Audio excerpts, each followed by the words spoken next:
ओम श्री गणेशाय नमः। राधे कृष्णा कथा कहानियाँ में आपका स्वागत है। लक्ष्मी नारायण की कृपा आप सब पर बरसती रहे। सुनते हैं बृहस्पतिवार व्रत कथा। भारतवर्ष में एक प्रतापी और दानी राजा राज्य करता था। वह नित्य गरीबों और ब्राह्मणों की सहायता किया करता था। यह सब बातें उसकी रानी को अच्छी नहीं लगती थी। वह न गरीबों को दान देती थी, न ही किसी भगवान का पूजन किया करती थी। राजा से भी ऐसा करने को मना किया करती थी। एक दिन राजा शिकार खेलने वन को गए हुए थे, तो रानी महल में अकेली थी। उसी समय बृहस्पति देव साधु के वेश में राजा के महल में आए, भिक्षा के लिए आए और भिक्षा मांगी। रानी ने भिक्षा देने से इनकार कर दिया और कहा, हे साधु महाराज, मैं तो इस दान पुण्य से तंग आ गई हूँ। मेरे पति सारा धन लुटाते रहते हैं। मेरी ऐसी इच्छा है कि हमारा ये सभी धन नष्ट हो जाए। साधु ने कहा, हे देवी, तुम तो बड़ी विचित्र हो। धन संतान से सभी चाहते हैं, पुत्र और लक्ष्मी की तो पापी के घर भी होनी चाहिए। यदि तुम्हारे पास अधिक धन है तो भूखे लोगों को भोजन करवाओ, प्याऊ लगवाओ, ब्राह्मणों को दान दो, कुंवारी कन्या का विवाह करवाओ, मुसाफिरों के लिए धर्मशाला बनवाओ, निर्धन कुमारी कन्या का विवाह करवाओ। ऐसे कई काम करो कि जिससे तुम्हारा यश और परलोक में मुक्ति हो।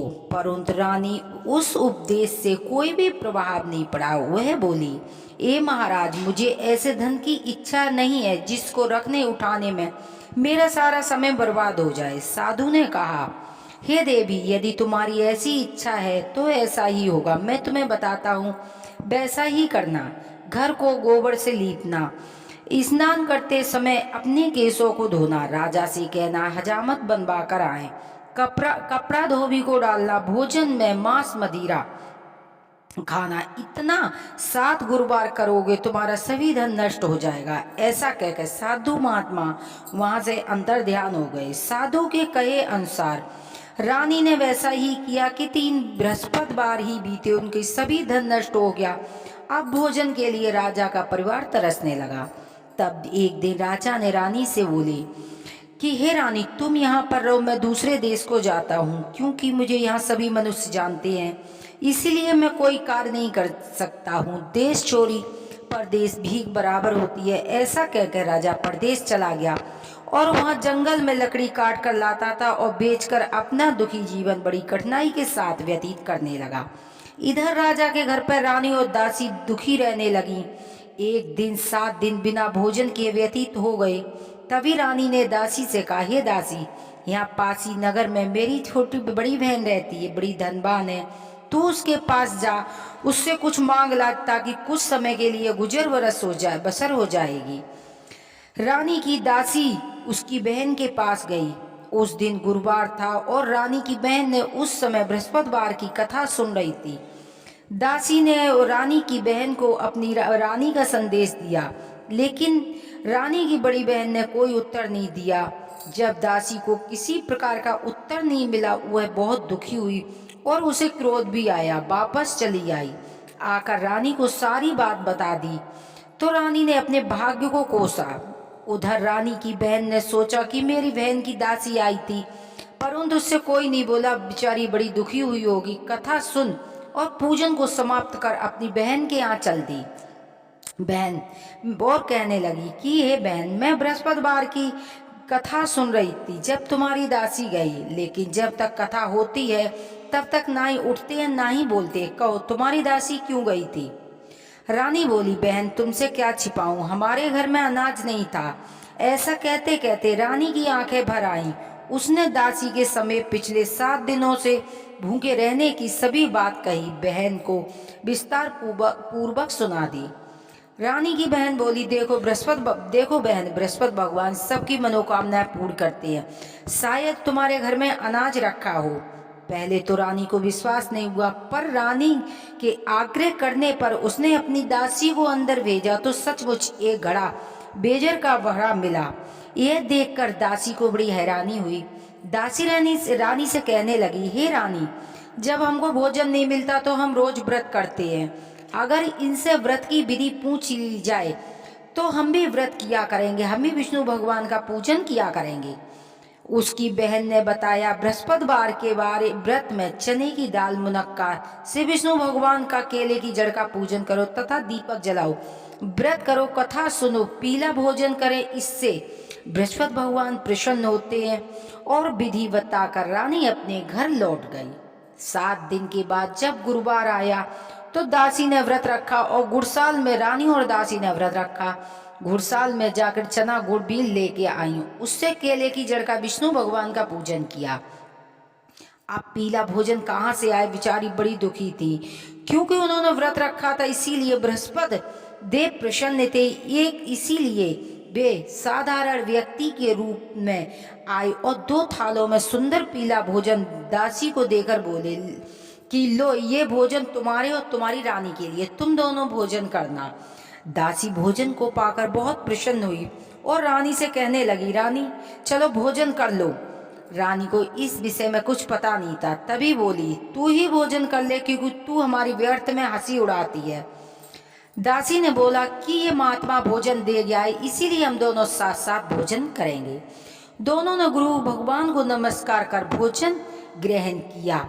तब उसके बाद से वे सभी गुरुवार को व्रत पूजन करने लगी। बृहस्पति भगवान की कृपा से उनके पास भी धन संपत्ति आ गई, परंतु रानी फिर से पहले की तरह आलस करने लगी। तभी दासी बोली, देखो रानी, तुम पहले भी इसी प्रकार आलस किया करती थी, तुम्हें धन रखने से कष्ट होता था, इस कारण तभी धन नष्ट हो गया। अब जब भगवान की बृहस्पति देव की कृपा से हमें धन मिला है, तुम्हें फिर से आलस हो गया है।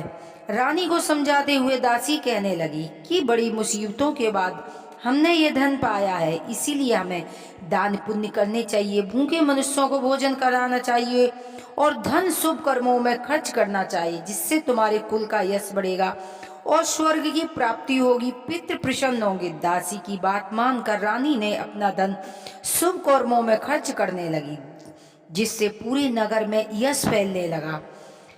एक दिन राजा दुखी होकर जंगल में एक पेड़ के नीचे आसन जमाकर बैठ गया। अपनी पुरानी बातों को याद करके व्याकुल होकर रोने लगा। तभी बृहस्पति देव एकाएक उसमें देखा कि निर्जन वन में ये साधु कहाँ से प्रकट हुए हैं, और साधु के भेष में स्वयं बृहस्पति देव थे। लकड़हारे के सामने आकर बोले, हे लकड़हारे, इस सुनसान जंगल में तू किस चिंता में मग्न बैठा है। लकड़हारे ने दोनों हाथ जोड़कर प्रणाम किया और उत्तर दिया कि महात्मा जी, आप तो सब कुछ जानने वाले हो, मैं आपसे क्या कहूँ। यह कहकर कि रोने लगा और साधु को संपूर्ण कथा सुनाती। महात्मा दयालु होते हैं। वे बोले कि तुम्हारी स्त्री ने बृहस्पति भगवान का निरादर किया था, जिस कारण तुम्हारी ये दशा हुई है। अब तुम चिंता मत करो, जो मैं कहता हूँ तुम वैसा ही करो, तुम्हारा सभी कष्ट दूर हो जाएंगी और भगवान तुम्हें पहले से अधिक धन संपत्ति देगा। तुम बृहस्पति के बार के दिन कथा किया करो, 2 पैसे चने की दाल और मुनक्का डालकर प्रसाद बनाया करो, शुद्ध जल लोटे में मिलाकर शक्कर अमृत प्रसाद तैयार करो। कथा के पश्चात अपने सारे परिवार को, सुनने वाले प्रेमियों को अमृत व प्रसाद बांटकर स्वयं भी ग्रहण किया करो। ऐसा करने से भगवान तुम्हारी सभी मनोकामनाएं पूर्ण करेंगे। साधु के ऐसे वचन सुनकर लकड़हारा बोला, हे प्रभु, मुझे लकड़ी बेचकर इतना पैसा नहीं मिलता है जो मैं भोजन के उपरांत कुछ बचा सकूं। मैंने रात्रि में अपनी रानी को व्याकुल देखा है, मेरे पास कुछ नहीं है जिससे मैं उसकी खबर मंगा सकूं। साधु ने कहा, हे लकड़हारे, तुम किसी बात की चिंता मत करो। बृहस्पति के दिन तुम रोजाना की तरह शहर में लकड़ियां लेकर जाओ, रोज से तुम्हें दुगना धन प्राप्त होगा, जिससे तुम भली बात भोजन कर लोगे तथा बृहस्पति देव की पूजा का सभी सामान भी आ जाएगा। इतना कहकर साधु महात्मा वहां से अंतर ध्यान हो गए। धीरे धीरे समय व्यतीत होने लगा। फिर वही बृहस्पति का दिन आया।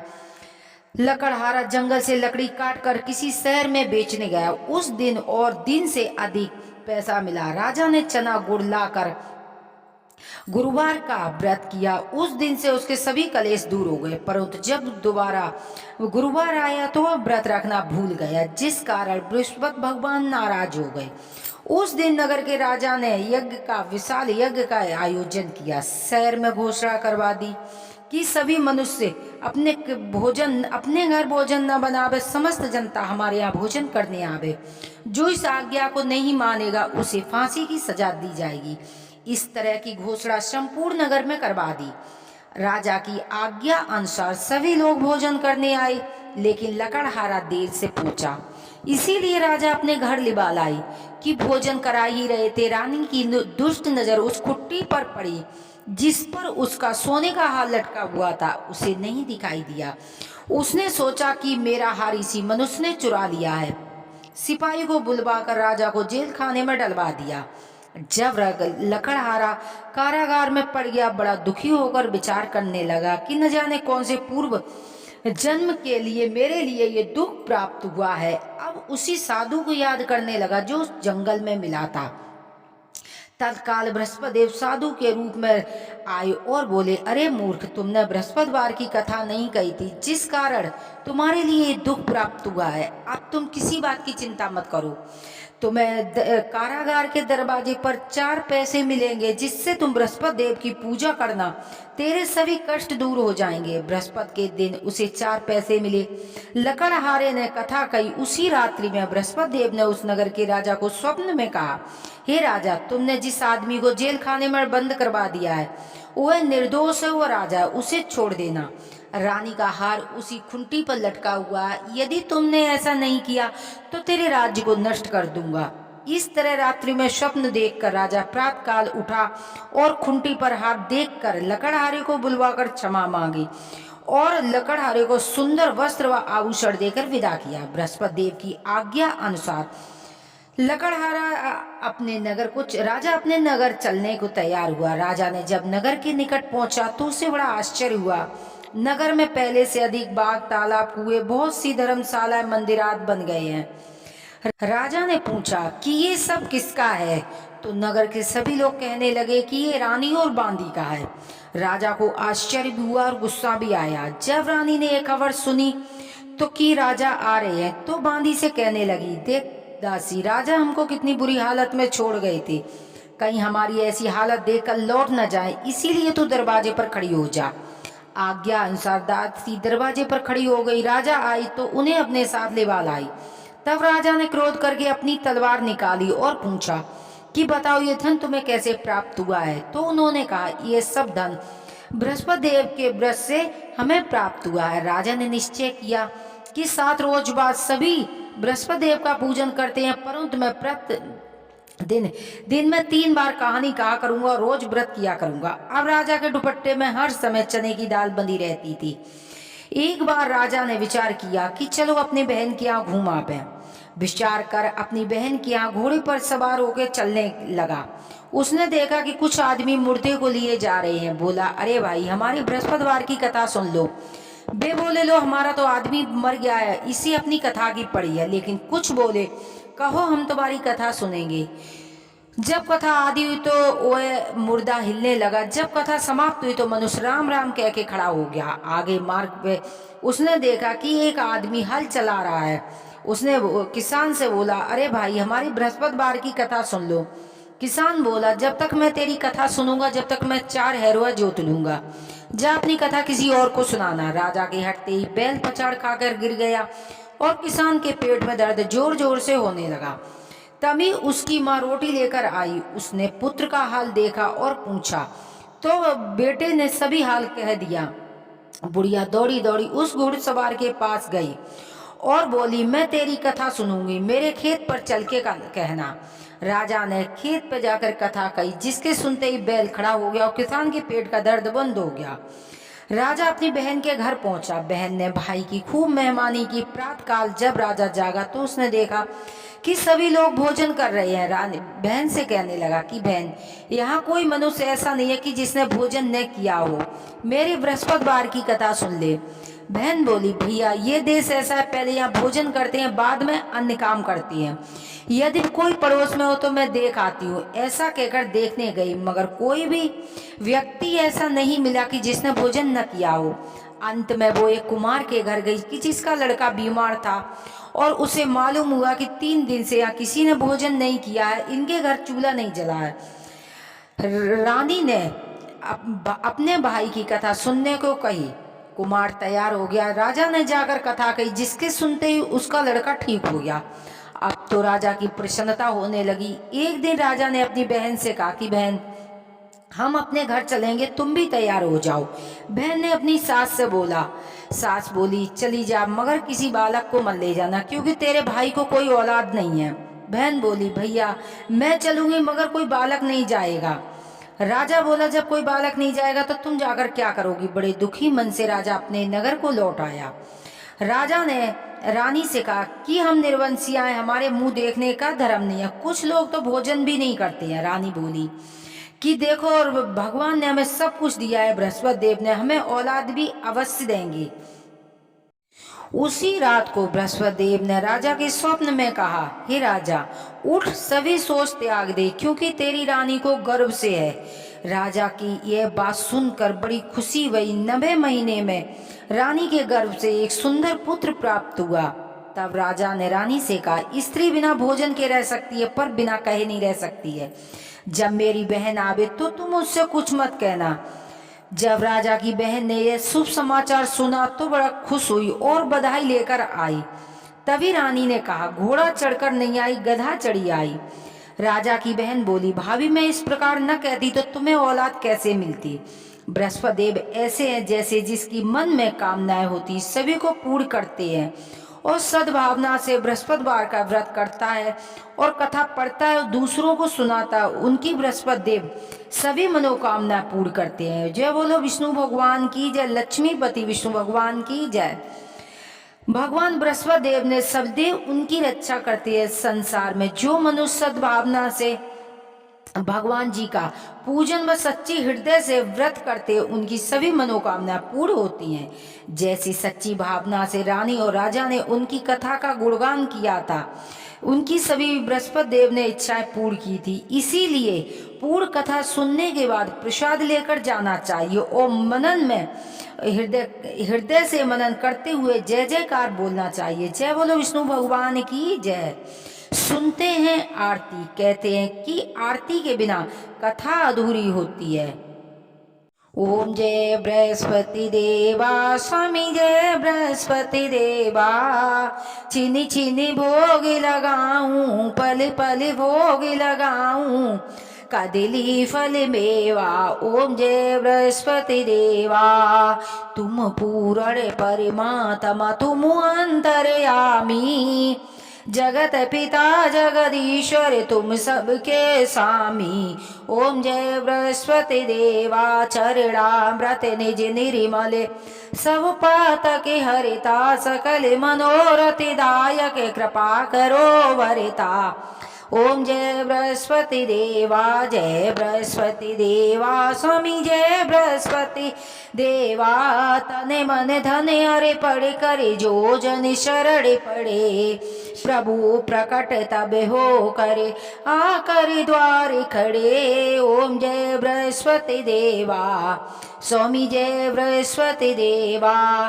दीन दयाल दयानंद, भक्तन हितकारी, पाप दोष सब हरिता, बाबू वंदन हारी। जय बृहस्पति देवा, सकल मनोरथ दायक, सब संचय तारी, विषय विकार मिटाओ, संतन सुखिहारी। ओम जय बृहस्पति देवा, जो कोई आरती तेरी प्रेम सहित गावे, कहत शिवानंद स्वामी, भजत हरि हरि स्वामी, मन वांछित फल पावे। ओम जय बृहस्पति देवा, जय बृहस्पति देवा, स्वामी जय बृहस्पति देवा। चिनी चिनी भोग लगाऊं, पल पल भोग लगाऊं, कदली फल मेवा। जय बोलो विष्णु भगवान की जय, बृहस्पति भगवान की जय, लक्ष्मी नारायण भगवान की जय। कथा सुनने वाले पर और कथा पढ़ने वाले पर लक्ष्मी नारायण की कृपा होती है। और यदि कथा कहानियाँ हमारी पसंद आती है तो प्लीज़ चैनल को सब्सक्राइब करें, वीडियो को लाइक करें। हर हर महादेव की जय, बोलो मैया पार्वती की जय।